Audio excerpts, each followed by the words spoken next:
Hello,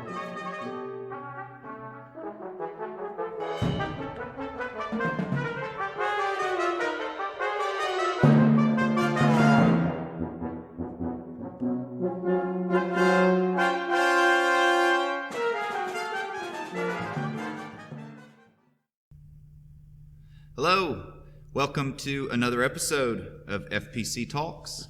I am your host, Nick Blaine. My guest this afternoon is Mr. Dale Capehart. Dale has been a long-standing staff member here at First Presbyterian Church in Huntington, West Virginia, since 1986, in addition to a few years before that in the 60s. Throughout these 34-plus years, Mr. Capehart has taken great strides for the music program at our church. Since becoming full-time director of music in 2002, Dale has increased the participation of instrumental ensembles in our services, adding a string quartet, the FPC Brass ensemble, and 3 times a year we actually have a full 20-piece orchestra with the choir. Dale also works closely with the young people with our weekly Logos program, leading the Orff instruments, we might get to that later, with the youth choir, and every winter organizes and directs a children's Christmas musical with about 30 kids who participate. Ultimately, Mr. Capehart has used his God-given talents of musicianship to be a servant of the church and has had tremendously positive influence on countless individuals, including yours truly, throughout his long-spanning career. Dale, thank you so much for joining us today. Thank you for having me. So let's just get right to it. Why don't you describe how and when you first decided that you wanted to become a musician? My older brother was a flute player, and he was 5 years older than me. So he was already in and out of the band before I got there. But I started learning to play the trombone the summer before my 7th grade year. And probably sometime during my 8th grade year, I knew that I was going to major in music. And I think for a lot of young people, they know, that, oh, well, this is what I want to do. I mean, that it just happens that you do that, you know. So it was my 8th grade year, I'd say, yeah. Can you tell us a little bit about what your first paying gig was like? That brings me to Mel Gillespie. He tried to talk me out of majoring in music. You need to major in business and run your father's furniture store, Capehart. But anyway, of course, I couldn't. All of us that major in music are... we have to. I don't mean that we couldn't do anything else. I mean that we're compelled to major in music. I told my class at Marshall that I taught that, and they at first thought I meant that they couldn't do anything else. But I meant, no, you're compelled to some way, But I was at Dreamland Pool, and Mel Gillespie's dance band was practicing up on the top of the place was a dance floor at the time, the one that burned down, the building that burned down. And so I heard them practicing up there, and I went up there. My dad was friends with Mel and Carolyn. My mom and dad were, and so I noticed that he didn't have a bass trombone player, and I mentioned something about it. And he said, yeah, he couldn't make it today. Too bad you don't have your trombone here with you.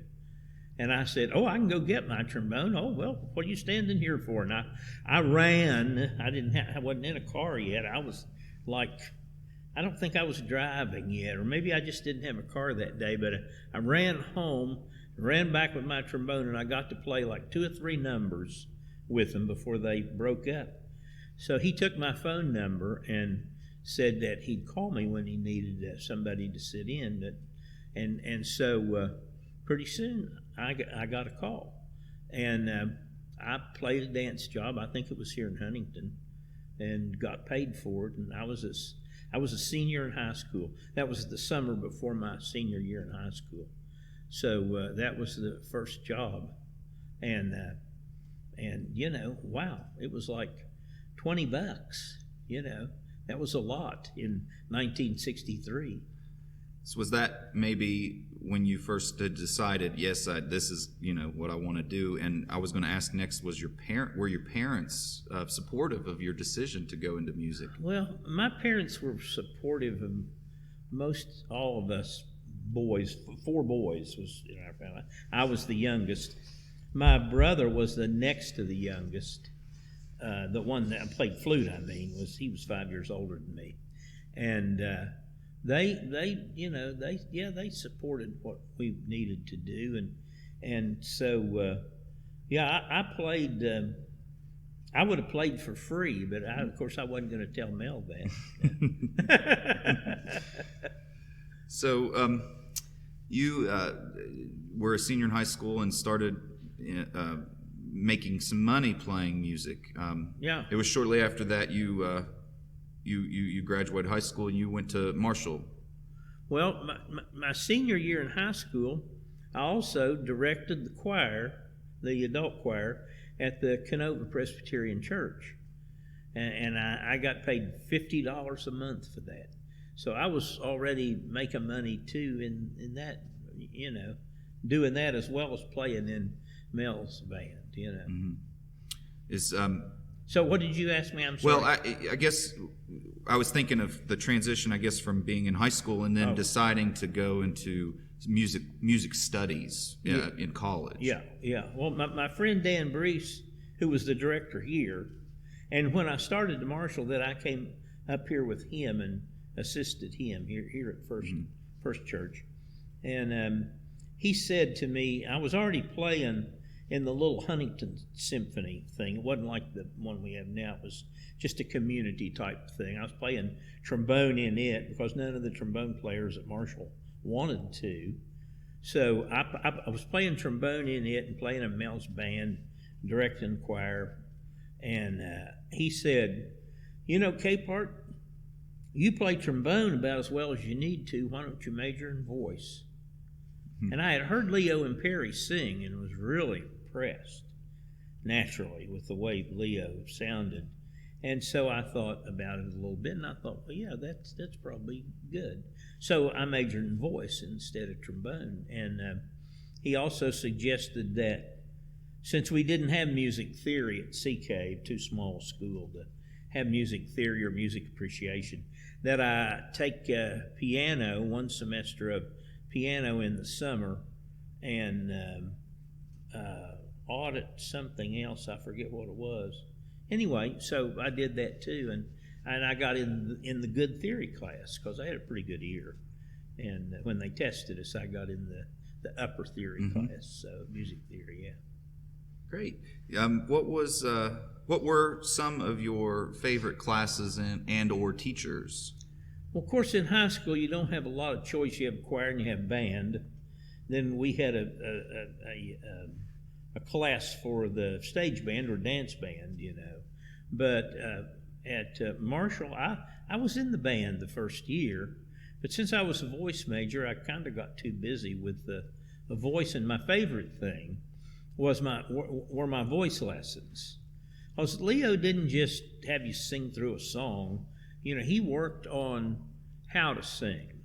He really taught me how to sing, And if I knew somebody was going to skip a lesson with Leo, I would stand around up there until time for their lesson, and then I'd knock on his door and say, I don't think so-and-so's coming, but I've got an idea I want to run by you. And I'd get an extra lesson that way, an extra voice lesson.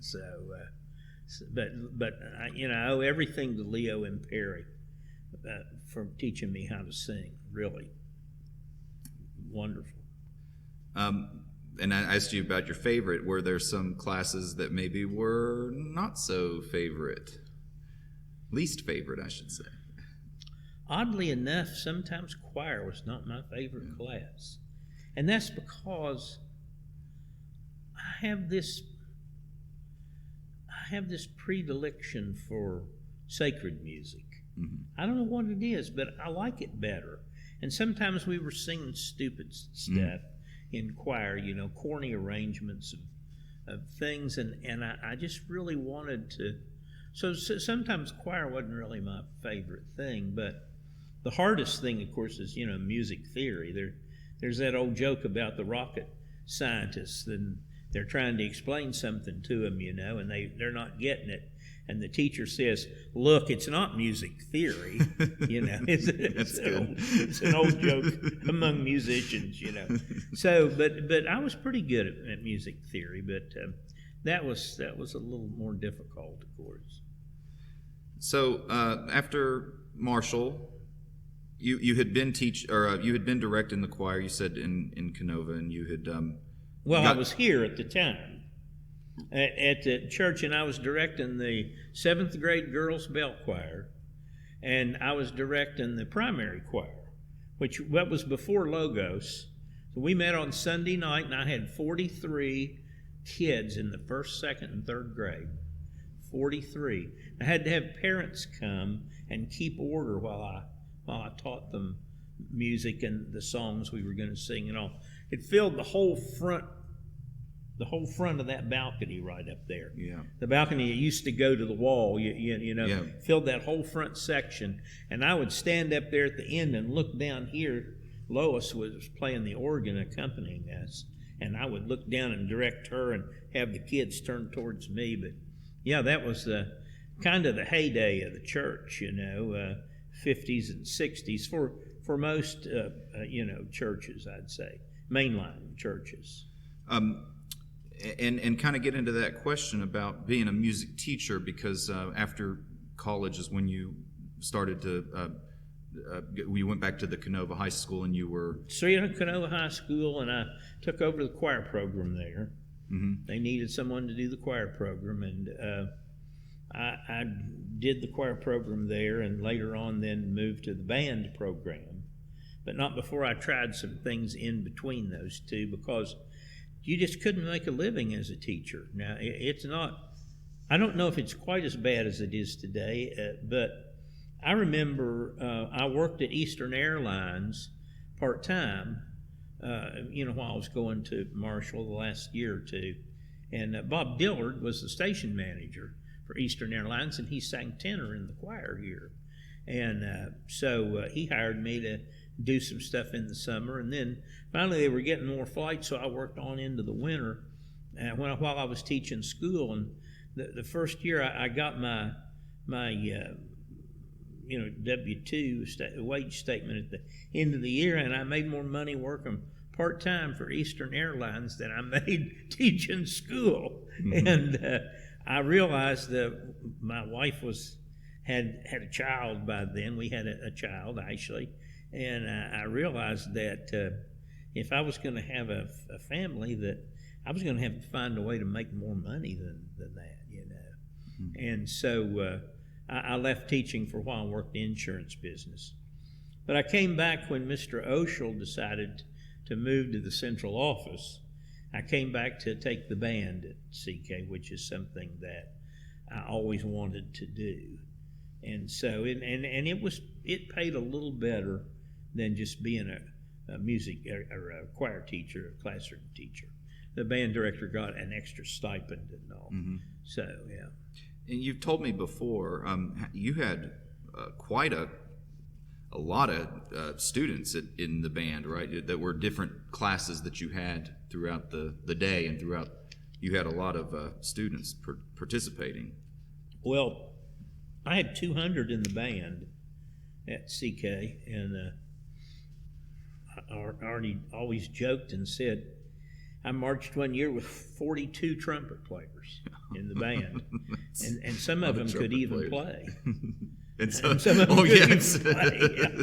I mean, there were good and bad. There were kids that didn't play very well, but I tried my best to teach them the part too. But we had I had 14 trombones, but we had. I had 2 beginning classes, the 7th grade and the 8th grade, because at the time the high school was 7 through 12. Mm-hmm. In smaller schools they did that frequently. They had 7th through 12th grade. when they built the middle school, I had to go up there in the afternoon and teach the 7th and 8th graders. And then the 9 through 12 stayed at the high school, and they were the band members.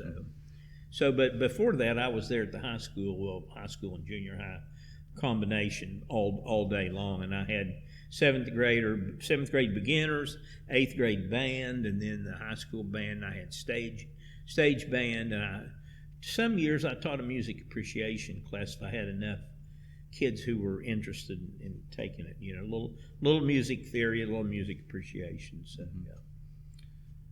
yeah. Coming back to being a church musician here at First Pres while you were at Marshall, tell us who was the minister here at that time in the late 50s, early 60s. Who was the minister? Oh, well, Dr. Jones was the minister here when I was going to Marshall. Lynn Temple Jones, yeah. Yeah, Lynn Temple Jones. And I kept up a friendship with him right up until he died. I have 4 letters that he wrote me when he was in the retirement home. And in his own hand, he would write when something would happen here at church that he had heard about, that was going on and all. And I have those in a special place, and I read them from time to time. But he was a wonderful minister, that's for sure. And the next question is about Mrs. Lois Skeins. We haven't really mentioned her yet, but I know that we could probably spend a whole interview about your time with her. The question really is, describe maybe the influence Lois Skeins had in your life. She was here at that time, correct? Yes. Lois came here in 1963, about the same time I did, a little sooner, because Dr. and Mrs. Eddowes left, and Mrs. Eddowes played the organ, and Dr. Eddowes directed. So they needed a director and an organist, both. So Lois came to play the organ, Dan Brees came to be the director. And shortly after that, after the school year was over at Cerrito Canova, and I graduated. I'm sorry, I said 63. It was 64. When I graduated, I came up here then, and I was with Lois and Dan, and Lois was just wonderful. She had the best sense of humor, and she was a fantastic musician. I mean, really, just impeccable. And but she was here when I came back. She was still here, in '86, and they wanted to put a special emphasis on the adult choir. And Ernest Thompson had come to take Dr. Jones' place. Dr. Jones had retired, and so they wanted to put a special emphasis on the adult choir. So they wanted to get a director for the adult choir. Lois had been doing everything. Sometime during that period, I forget when, Dan Brees left and Lois started doing everything. So she didn't really like the idea too well, I don't think, but she gave them a couple names of people that would be acceptable to her, that she felt she could work with and all. And one of them was Bob Tweel, that directed the Huntington East Band, and the other name was mine. So Ernest interviewed me first, and he hired me, and I came, and working with Lois was a real treat. Yeah, she was good to work with and could just play anything, just like Ed. She could just play anything, and so and she always had good suggestions to make about things and all. But no, it was wonderful to have her here with me. Yeah, it was fortunate also for me. I was young when she was here, but it was nice to have had a little bit of interaction with her and in the youth choir. What was it like working with Dr. E.T., with Ernest Thompson? Oh, with Ernest, yeah. Well, Ernest and I got along great, and sometimes he didn't get along with other people as well on staff, I know, but I never saw that. We always got along just great.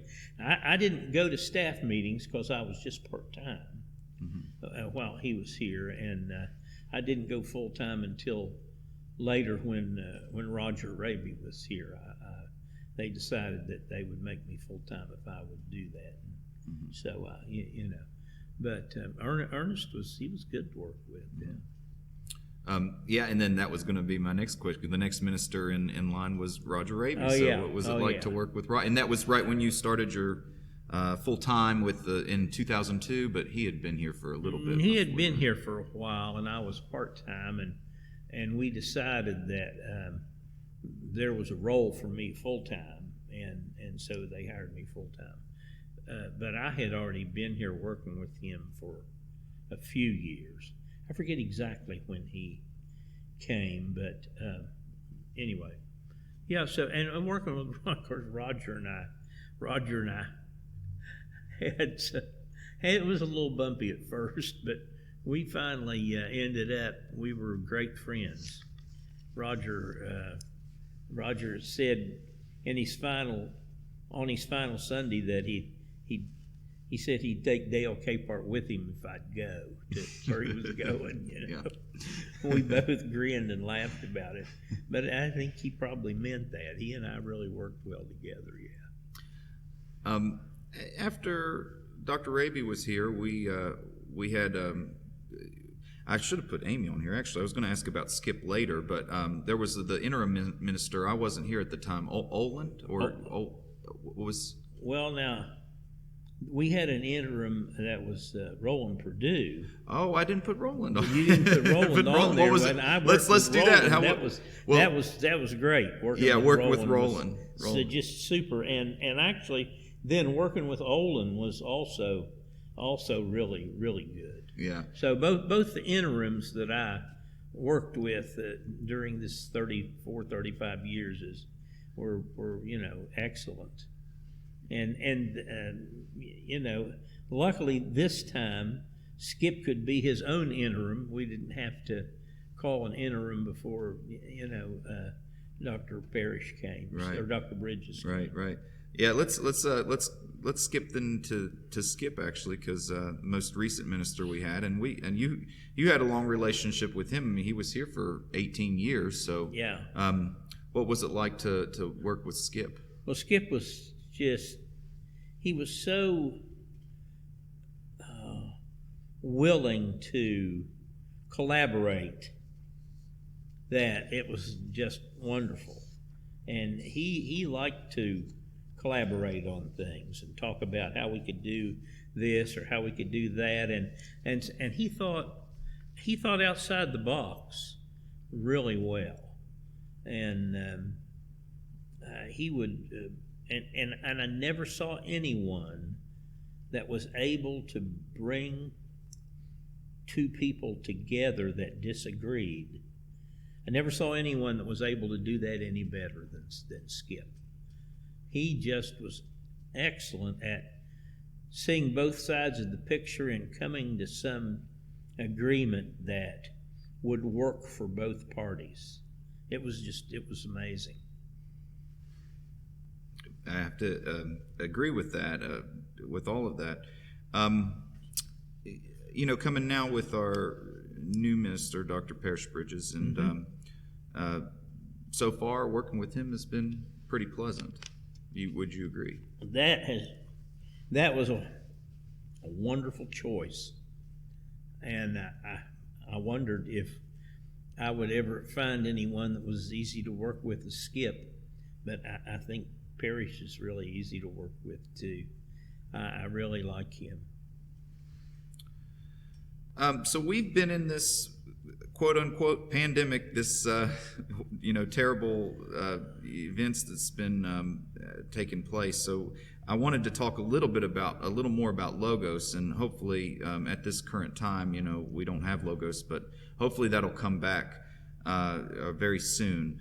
But what about the Logos program? How has the Logos program benefited the music program at FPC? Well, the Logos program is just a wonderful thing, and I think that having a set time of the week when we do all those things. We do worship skills, which is mostly music, but I try and teach some other things about worship also. Worship skills, and we have, Bible study, and then we have recreation, and then we eat a dinner together, eat a meal together, and the adults can come to adult choir practice while the kids are doing something else. I mean, it's a perfect setup as far as I'm concerned, and you can do all that on that Wednesday evening, and it's just comfortable for everyone. Mm-hmm. Now, I know there are some churches in big cities that do that same thing after church on Sunday. They kind of do all their activities either before or after the worship service, because people may not want to come back into downtown during the week, in the middle of the week, But for us here in Huntington, it's not really it's not a big deal for anyone to come back on Wednesday and be here. Mm-hmm. So it really works out well, and a lot of the kids, and their attendance is better than having it just on like a Sunday night. If we have all those activities at once, the attendance of the children is so much better than just having like a junior choir practice on Sunday night. Mm-hmm. No, because there's more going on that everyone wants to be here for all those activities, Mm-hmm. So that's really worked out well. And our Logos program is a Wednesday night, as Dale was saying, 4:30, all the way up until 7:45 or almost 8. 7:45. Yeah, 7:45, and it's all ages. Really, it's a place for not only the very young children, but also even that's the idea is the intergenerational. So we have older folks with maybe their children are all grown up, but they still come in. And also,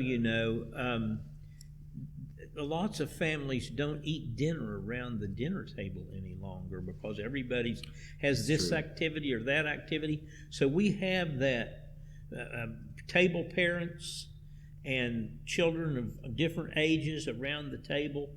And what we had, like, I don't know, 20 tables of kids and adults or something like that. Yeah, a lot. It was a lot. It just barely fits back there in our friendship hall, and so children get to have that experience at least on Wednesday night of eating a meal together around the table. I hope there's some families that still do that. Mm-hmm. I know that we did when my children were growing up, but I'm 74. That was a long time ago. So I don't know what's going on exactly now, but at least they get that here. So sure. Well, what I thought we would do here shortly is I've got some pictures I want to show on the screen, but before we get to that, is there anything that I've missed so far? Are there any other influences that you can think of in your life right now off the top of your head? Well, I'd like to say that a very early influence on me was Mr. Oshel, Charles Oshel. And he, together with George Slicer, who was the other music teacher at CK High School, and Mr. Slicer was a trombone player and gave me lessons all the way through high school, wouldn't take a cent for it. And that's why I give lessons to children, and I never charge now, But those two had a very early influence on me. And then I must say, Mel Gillespie, as far as the jazz band type stuff, and then Dan Brees had a big influence on me, and probably is the reason I am in church music, really, And of course, Leo and Perry, who taught me how to sing. I thought I knew how to sing, but come to find out, I really didn't know how to sing. But you learned how to sing. I was just a young smart aleck with a fairly good voice that needed to learn how to sing. Yeah. Oh boy. Well, let's take a look here. I'm going to direct you up to this screen here. Oh yeah. Oh yeah. So tell us a little bit about. That's really hard to see, maybe. But, yeah, a little bit hard to see. Yeah. Eddie there. That's Eddie Markham and I. We were in the CK band. And you're on the right. Yeah, I'm on the right, and Eddie's on the left. And Eddie's sister Elaine's married to PC Pancake, incidentally. Oh, really? Yeah, Eddie's sister Elaine. Wow. Is, yeah. Yeah. And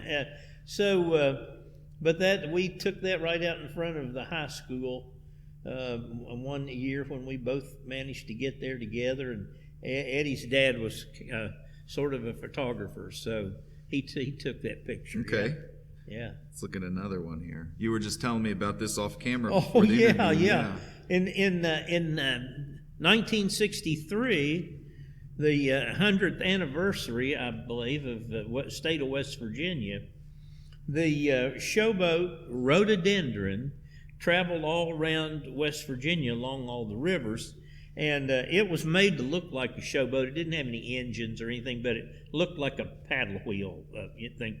And they did a show. There were actors on there. So when they stopped in Canova, we played a concert on the deck of the showboat. And they were only in Canova for 2 days, but they were going to be in Huntington for a week. So they asked us, we looked period perfect with the Dixieland stuff. And so they asked us if we would come to Huntington and play a concert, on the deck every day. So we came up to Huntington.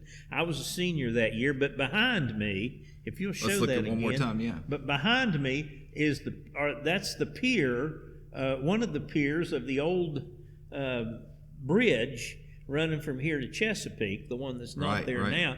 That was one of the piers that they took down because the showboat was hooked up right there where that pier was. But that's what that brown stone is back behind there. That's my friend Bill Bradley there on the left with the bowler hat on, and Herbie Stevens in the back playing drums there. So I got to ask though, how long did it take you to grow that mustache right there? Oh yeah, I worked on that mustache a long time. Yeah, I worked on pasting it on my face. What I worked on. Yeah, it had one of those little things that pinched your nose, and it was really a little bit hard to play the trombone to put that on there. But I think I just put it on for the picture. Let's take a couple. Let's look at a couple more here. How about this one here? I saw that. That's labeled World's Fair. Yeah, we went to the New York World's Fair in 1963 when I was a senior. 63, 64 was my senior year, and that was the Tipperillo Pavilion at the World's Fair, and I played a trombone solo with the CK band at the World's Fair in 1963. So wow. That's a picture of me. I was a drum major, and so my uniform was white instead of green. So. Okay. Let's see. I got a couple more here, I think. Let's see about this one here. Now, this was I was when I was asking you about being in the school system. Yeah. This is what the picture I found to kind of ask you what's going on here. You're building the new band room, right? We built a new music building. Okay. Mr. Oshel and I had been there for 3 years, I believe, and is that you and Mr. Oshel there? Yeah, that's Mr. Oshel on the left. Mr. Oshel brought me that picture and showed me, and he said, "Were we ever that young?" That's great. But those were the plans we were holding to the music building, and we built a brand new music building. It had practice rooms and a big room for the choir and a huge room for the band, which I used later on when I was the band director. I used the band room. But that was wonderful. They tore all that down there to build the new elementary school, which is really nice. That new elementary school is really nice. But and I guess I got to ask you, since I asked you about the mustache, after you were finished building the music building, were your arms tired? After building the two of you building that whole building by yourself. Yeah, we built that all by ourselves. Yeah. Let's see. The next one I think is we had to. Oh yeah, my bevy of beauties. That's when I was band director, and those were the Majorettes that year. What year was this? Oh, I believe. Let me see who the girls are. I believe that was probably. Oh, gee, one of those girls could tell you, I'm sure. Yeah. Yeah, I see one of those girls is a pediatrician. One of those girls is a radiologist. They all went on to do great things, but they were a real good group. Yeah. This next one I think will be this is here in the Atrium. Oh yeah. Uh-huh. And I saw the date. This says 1992, so I guess yeah. You had been here for maybe already a few years. I mean, not considering the 60s, but from your time since. One of the things we used to do here was we sang on Christmas Eve. We sang a cappella Christmas carols and arrangements on the windows, out of the windows down there on the atrium. I remember that. So you see the bells around there, the bell tables. Evidently, we had played the bells first, and then taken our position and sung. And I was directing the singers up in the windows up there of the atrium. Yeah. Right. And that was at before the 11 o'clock service. We usually did that little half-hour concert or so. Yeah. Oh, okay. Yeah. Okay. Yeah. And then this final picture here, I had to use it because I'm in it. Oh, yeah, you're in that group. One. Yeah. Well, you went to Montreat with me about 10 times. Oh, yeah. You? Well, it felt like it was more. Maybe 5 or 6 times. But okay. After I moved maybe away, it just felt like you were there 10 times. Right. We had a great time. Oh, we did, didn't we? Yeah. There's Lou Capaldini and Heather, and who else is over there? There's Sid. Oh, yeah, Sid. And Elaine. Okay, and Elaine. And PC's in there somewhere. It's hard to see from here. Did he take the picture? No, PC's in the. Oh, he's in the back. He's behind Elaine. We must have had somebody take that picture. Oh, yeah, there he is. Yeah.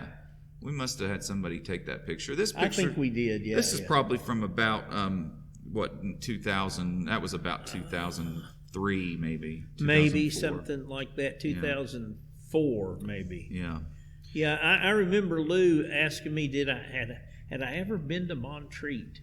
I said, no, but I've always wanted to go. And he said, let's go. Lou was always the instigator, you know. So really the first year, just Lou and I went down. Right. And we just had a wonderful time. The worship was wonderful. The music was wonderful. Everything was just great. And so then, we started going. Mm-hmm. And then I think altogether I probably went over a dozen times. Mm-hmm. So yeah, it's a great place to go. I had some great memories. Yeah. And well, as good as the music is, the worship's even better. It's just wonderful. Sure. It's wonderful. Sure. Well, with that, I think we maybe have come to the end of this conversation for today. But I want to ask everybody who's watching us right now on YouTube, please subscribe to the YouTube channel. Give us a thumbs up, a like, and make sure you hit the notification bell so that you'll get notifications from any time that we upload a video or when we go live. And if you liked what you watched today, leave a comment. Give us let's keep the conversation going. If there's any questions you think I should have asked Mr. Dale, please leave a comment, because down in later in the future, I think we plan to have some other talks discussing other topics about the life of the church, the community, music, and otherwise. I want to also invite you to join our church service on Sundays at 10 o'clock in the morning. We live stream every Sunday. Our pastor is Dr. Parrish Bridges. Check back on our channel. We have all of the Sunday morning services archived there. There's an interview with Dr. Bridges in this series. That's here right. that they would like. There is with Dr. Bridges. We have one with Skip. And hopefully there'll be many, many, many more. So thank you for checking us out today. Dale, it has been a wonderful pleasure having you on the program today. I think I can speak for the church when we say that we appreciate all of the work you do to make our worship services so meaningful through the power of music. It is a blessing for our church family that you have put in so many countless hours working with our choir, our young people, and all of our other church members. I want to sincerely thank you for being here with us today. Thank you so much. It's been a pleasure today, and it's always been a pleasure to be the musician here at First Church. Thank you. Thank you.